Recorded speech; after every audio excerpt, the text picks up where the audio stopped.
Narrated by Hazrat Aisha Siddiqa Raziyallahu Ta'ala Anha, once Sumbala came to the Prophet Wasallam's residence with a gift of milk.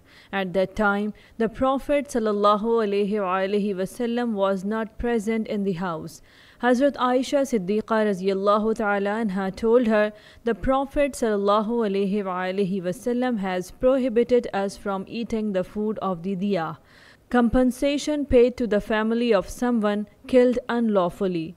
Meanwhile, the Prophet ﷺ and Hazrat Abu Bakr Siddiq radiyallahu ta'ala anhu arrived, and he asked, "O Sumbala, what have you brought with you?" She replied, "O Messenger of Allah, it is milk, which I have brought as a gift for you." The Prophet ﷺ said, "Take it out." She took it out, and the Prophet ﷺ said, "Give it to Hazrat Abu Bakr Siddiq radiyallahu ta'ala anhu."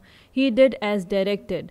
Then for the second time, he instructed to give it to Hazrat Aisha Siddiqa radiyallahu ta'ala anha, and for the third time, he drank it himself. While the Prophet ﷺ was drinking the milk and giving some to Hazrat Abu Bakr Siddiq radiyallahu ta'ala anhu, Hazrat Aisha Siddiqa radiyallahu ta'ala anha remarked, "O Messenger of Allah, I am aware that you have prohibited us from eating the food of the diya."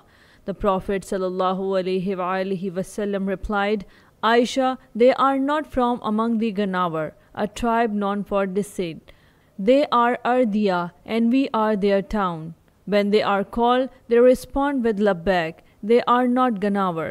Musnad Ahmad, Hadith number 23905.